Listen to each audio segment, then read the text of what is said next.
찬송가 347장입니다.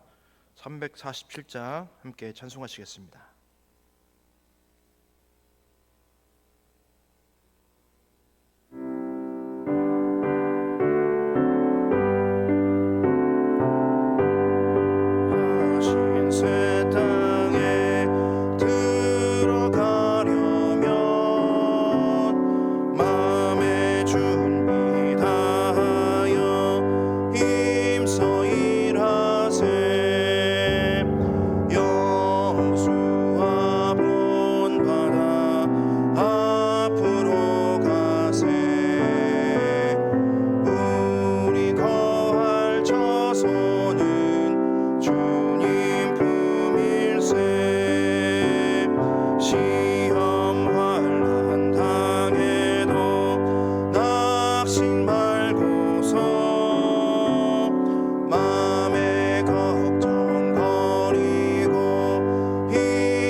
아멘. 하나님 말씀은 여호수아 17장입니다. 여호수아 17장 7절에서 18절의 말씀입니다. 여호수아 17장 7절에서 18절입니다. 제가 받들어 읽겠습니다. 므낫세의 경계는 아셀에서부터 세겜 앞 믹므닷까지이며 그 오른쪽으로 가서 엔답부와 주민의 경계에 이르나니 답부와 땅은 므낫세에게 속하였을 때 므낫세 경계에 있는 답부하는 에브라임 자손에게 속하였으며 또 그 경계가 가나 시내로 내려가서 그 시내의 남쪽에 이르나니 므낫세의 성읍 중에 이 성읍들은 에브라임에게 속하였으며 므낫세의 경계는 그 시내 북쪽이요 그 끝은 바다이며 남쪽으로는 에브라임에 속하였고 북쪽으로는 므낫세에 속하였고 바다가 그 경계가 되었으며 그들의 땅의 북쪽은 아셀에 이르고 동쪽은 이사갈에 이르렀으며 이사갈과 아셀에도 므낫세의 소유가 있으니 곧 벳스완과 그 마을들과 이블루함과 그 마을들과 돌의 주민과 그 마을들이요 또 웬돌 주민과 그 마을들과 다낙 주민과 그 마을들과 무깃도 주민과 그 마을들 새 언덕 지역이라. 그러나 므낫세 자손이 그 성읍들의 주민을 쫓아내지 못하매 가나안 족속이 결심하고 그 땅에 거주하였더니 이스라엘 자손이 강성한 후에야 가나안 족속에게 노역을 시켰고 다 쫓아내지 아니하였더라. 요셉 자손이 여호수아에게 말하여 이르되 여호와께서 지금까지 내게 복을 주심으로 내가 큰 민족이 되었거늘 당신이 나의 기업을 위하여 한 제비 한 분깃으로만 내게 주심은 어찌함이니이까 하니 여호수아가 그들에게 이르되 내가 큰 민족이 되므로 에브라임 산지가 내게 너무 좁을진대 브리스 족속과 르바임 족속의 땅 삼림에 올라가서 스스로 개척하라 하니라. 요셉 자손이 이르되 그 산지는 우리에게 넉넉하지도 못하고 골짜기 땅에 거주하는 모든 가나안 족속에게는 벳스완과 그 마을들에 거주하는 자이든지 이스라엘 골짜기에 거주하는 자이든지 다 철병거가 있나이다 하니 여호수아가 다시 요셉의 족속 곧 에브라임과 므낫세에게 말하여 이르되 너는 큰 민족이요 큰 권능이 있은즉 한 분깃만 가질 것이 아니라 그 산지도 내 것이 되리니 비록 삼림이라도 내가 개척하라 그 끝까지 내 것이 되리라. 가나안 족속이 비록 철병거를 가졌고 강할지라도 내가 능히 그를 쫓아내리라 하였더라. 아멘. 여호수아서는 총 24장인데요. 내용상 크게 두 부분으로 나눌 수 있습니다. 가나안 정복 전쟁과 가나안 땅의 분배가 바로 그것입니다. 1장부터 12장까지가 첫 번째 가나안 정복 전쟁에 관한 이야기입니다. 그리고 이어지는 13장부터 마지막 24장까지가 두 번째 이야기 가나안 땅의 분배에 관한 이야기입니다. 현재 이스라엘 백성은 가나안 정복 전쟁을 마무리하였고 정복한 땅들을 이제 지파별로 분배하고 있습니다. 가나안 땅에서의 완전한 정착을 준비하고 있는 것이지요. 이미 앞선 본문들에서 요단강의 동편 지역의 르우벤, 또 갓, 므낫세 반지파의 분배가 끝났고 또 이어서 본격적으로 요단강의 서편 지역의 분배가 시작되었습니다.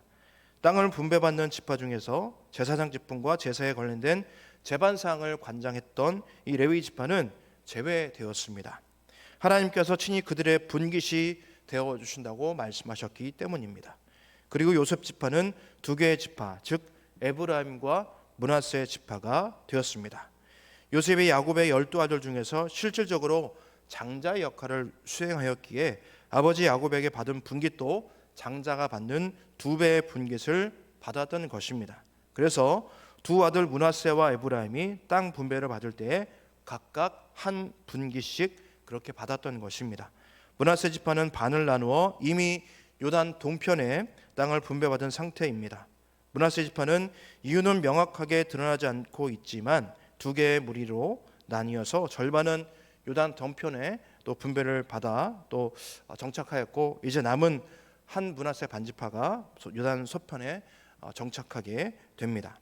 16장과 17장에 이어서 이 에브라임 지파와 므낫세 반지파의 땅 분배가 이루어졌습니다. 그런데 에브라임과 므낫세 지파는 공통된 잘못을 또 실수를 저지르게 됩니다. 우리 16장 10절 또 그리고 17장 12절에서 13절 말씀 제가 읽어드리겠습니다. 16장 10절과 17장 12절에서 13절입니다. 그들이 게셀에 거주하는 가나안 족속을 쫓아내지 아니하였으므로 가나안 족속이 오늘까지 에브라임 가운데 거주하며 노역하는 종이 되니라. 17장 12절 13절입니다. 그러나 므낫세 자손이 그 성읍들의 주민을 쫓아내지 못하며 가나안 족속이 절침하고 그 땅에 거주하였더니 이스라엘 자손이 강성한 후에야 가나안 족속에게 요역을 시켰고 다 쫓아내지 아니하였더라. 이 에브라임과 므낫세 지파는 그들이 분배받은 땅에 들어가서 거기 거주하는 가나안 족속을 쫓아내지 않았습니다. 정복전쟁 당시에 주요 가나안 민족들은 멸망시켰지만 남아있는 소규모의 그런 가나안 민족들이 있었던 것입니다. 이들은 각 지파에게 그들의 운명이 맡겨져 있었습니다. 분배받은 땅에 들어가 그들을 몰아내고 그 땅에서 새로운 하나님의 세계를 각 지파의 구성원들이 해야 할 책무였습니다. 이것은 이방신을 섬기는 이방 문화를 몰아내고 여호와 하나님만을 섬기는 그런 문화를 정착시키기 위한 1차 작업이었습니다. 그런데 에브라임과 므낫세는 앞서 함께 본 말씀처럼 이를 소홀히 하였습니다. 그들은 분배받은 성읍에 있던 가나안 그 소수민족을 자신의 경제적 이익을 위한 노예로 삼았던 것입니다. 더구나 에브라임 지파는 가나안 정착을 위해 이스라엘을 이끌고 있는 지도자 여호수아를 그러한 그 사람을 낳은 지파인데도 다른 지파들에게 본이 되기는커녕 앞서서 분배받은 땅에서 자신들의 편의와 이득을 먼저 생각했던 것입니다. 그런데 여기에서 더 나아가 한 가지 우를 더 범하게 됩니다. 오늘 본문 14절의 말씀입니다. 17장 14절의 말씀 제가 역시 읽어드리겠습니다. 요셉 자손이 여호수아에게 말하여 이르되 여호와께서 지금까지 내게 복을 주심으로 내가 큰 민족이 되었거늘 당신이 나의 기업을 위하여 한 제비 한 분깃으로만 내게 주심은 어찌함이니까 하니. 내가 큰 민족이 되었거늘, 내가 큰 민족이 되었거늘, 이렇게 말하는 부분에서 알 수 있듯이 요셉 자손, 즉 에브라임과 므낫세 지파는 자신들을 다른 지파보다 우월한 지위와 특권을 받아도 되는 그런 지파로 착각하고 있는 것을 우리는 확인할 수 있습니다. 그들은 여호수아에게 땅을 더 분배해달라 요구하고 있는 것이죠. 제비를 뽑아 각 지파별로 땅을 분배하고 있는 중인데도 불구하고 참 무례한 요구를 하고 있는 것 같습니다. 제비를 뽑는다는 것은 하나님의 선택과 그 인도하심에 순종하겠다는 의미를 담은 행위인데 이것에 자신들의 뜻을 더하고 있는 것입니다. 하나님이 주신 것 안에서 만족하지 못하고 더 좋은 것, 더 가지고 싶은 것, 더 하고 싶은 것을 요구하고 있다고 말씀드릴 수 있습니다. 이에 여호수아는 개인적인 친분에 휘둘리지 않는 그런 모습을 보여줍니다. 자신의 지파 사람들에게 분깃으로 받을 땅을 더 주지 않게 됩니다.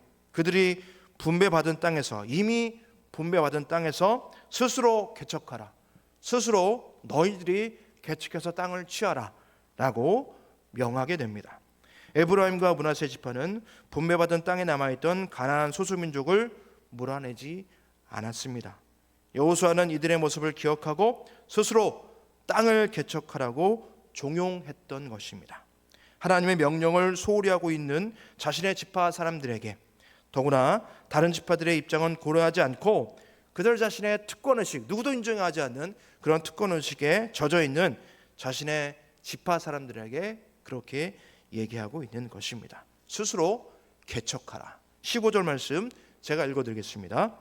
여호수아가 그들에게 이르되 내가 큰 민족이 되므로 에브라임 산지가 내게 너무 좁을진데 브리스 족속과 르바임 족속의 땀 삼림에 올라가서 스스로 개척하라 하니라. 이렇게 얘기하고 있는 것입니다. 므낫세 지파에게도 동일하게 명령합니다. 18절입니다. 오늘 본문의 18절. 그 산지도 내 것이 되리니 비록 삼림이라도 내가 개척하라. 그 끝까지 내 것이 되리라. 가나안 족속이 비록 철병거를 가졌고 강할지라도 내가 능히 그를 쫓아내리라 하였더라. 이 여호수아는 에브라임과 므낫세 지파의 경종을 울렸던 것입니다. 분배받은 땅에서 해야 할 그런 의무는 소홀히 하면서 자신들의 희망사항만, 요구사항만 그렇게 외치고 있는 그들에게 어찌 보면 당연한 명령을 내리고 있는 것 같습니다. 여호수아는 스스로 개척하라 라는 이 명령 속에 하나님의 뜻과 명령을, 그 말씀을 기억하고 그가 허락하신 곳에서, 너의 그 땅에서 내가 할 수 있는 일에 최선을 다하라 라는 말을 전하고 있는 것입니다.